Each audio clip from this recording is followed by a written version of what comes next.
SP স্যারের কাছে।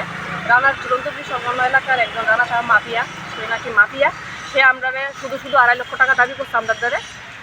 তার সাথে আরেকজন আছে রাখাল গোস্বামী না রাখাল গোস্বামী আমি শিওর না, কিন্তু সে রানা সাহার সহকারে আমরা বিভিন্নভাবে যন্ত্রণা করতেছে। ফোনে একবার বাড়ি গিয়া, একবার আমার বাড়ি গিয়ে সেটা, একবার আমি যেখানে থাকি এখানে গিয়ে সেটা, আর রাস্তাঘাটে মানে রাস্তার মধ্যে পাইয়া মানে ধমকাইছে, উড়াইয়া সেটা এক জোর করছে যে টাকাটা দিতেই লাগবো, টাকাটা দিয়ে লাগবো। তার প্রতিবাদ মানে তার সে যে কী কারণে কথা আছে এটা আমরা জানি না, কিন্তু সে নিজে মাফিয়া বানাইছে, বানাই আমরা থেকে এইভাবে টাকা নড়ানোর লেগে চেষ্টা করতেছে। তো আমাদের কাছে এখন টাকা পয়সা নাই, তাই আমরা এসপি স্যারের কাছে আইছি। মুখ্যমন্ত্রী মানিক সাহা স্যার আপনি তাইলে কইছে যে তাইলে ত্রিপুরার মধ্যে মাফিয়া মুক্ত আর মাফিয়া নাই, তাহলে এই সেই রানা সাহা রাহুল গোস্বামী কই থেকে আইছে স্যার? তারা একটু মানে তারা যাতে এরকম কাজ না করে, সাধারণ মানুষের উপর যাতে এরকমভাবে কোনো মানে বাজে কাজ না করে, তাহলে স্যার আপনার কাছে হাত জোর করে মানে রিকোয়েস্ট করতেছি, আপনি দয়া করে একটু আমরা দিকে দেখেন, তারা একটু উপযুক্ত শাস্তির ব্যবস্থা করে দেবেন। 6 মাস না আরও বেশি, আজকে প্রায় 8-10 মাসের মতো। কার নাম নিয়ে তারা ইয়াটা করতেছে? তাই না রাজীব পট্টাচার্য স্যারের নাম নিয়ে করতেছে। কি কয়?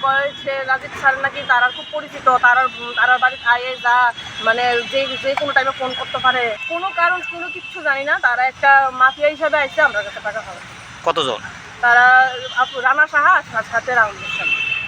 এই ব্যাপারে কি তুমি পুলিশ আগে জানানো হয়েছে? না, এর ব্যাপারে কোনো সমস্যা জানানো হয়েছে না, কিন্তু আজকে প্রথম বেশি হয়ে গেছে। গত সোমবার দিন আমার হাজবেন্ডকে আটকে এলেছে। কোন জায়গা আটকেছে? ঝুলন্ত ব্রিজের নিচে। আচ্ছা, এখানেও 4-5 জন মিলে আটকে সেটা মানে বিভিন্ন রকম ধমকি দিতে আছে, টাকা দিতে হইব, নাইলে মাইরা লাইব, নাইলে আমরা পরিবারের ক্ষতি করবো, বিভিন্নভাবে রাস্তাঘাটে চলাফেরা করতে না, শিক্ষা দিব আমরা সব কিছু তারা লাইন জানা আছে।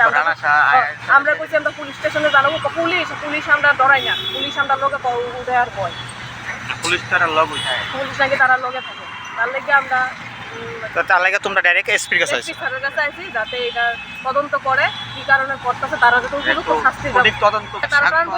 তদন্ত দিছে আমরা। কি কইছে? এরা কইছে যে এরা টাকা না দিলে প্রথম তো কইছে যে পুরো 2.5 লাখ দেওয়া লাগবে। আচ্ছা, এরপরে তো 20,000 টাকা মাইনে গেছে গা। আমি বলে 20,000 টাকা বলে দিলে হয়ে যাবে। তারপর আমি টাকাটা তারা কিসের জন্য দাবি করে? এরা তো দাবি করতো প্রথমত মিথ্যা লেগে তো একটা লাগাইছে। কি মিথ্যা? ওইটা মিথ্যা বলে আমি বলে একটা টাকা আনছি কইয়া। আচ্ছা, ওইটা তো পুরাটাই মিথ্যা। আমি তো টাকা আনছি না, এটা তো প্রমাণও আছে আমার কাছে। আর এর দ্বারা যদি টাকা আমি যদি আইন না থাকি, প্রমাণ থাকে এর দ্বারা দেখ না, দিলে তো আমি একটা টাকা দিয়ে দিলাই। এটা এত প্রমাণ দিতে পারতো না কোনোদিন, আমিও টাকা কোনোদিন আনছি না। এ আইলেগুলো আজকের দিনে রাস্তা তারা করে সবাই সামনে আমার বলে একটা টাকা আনছি।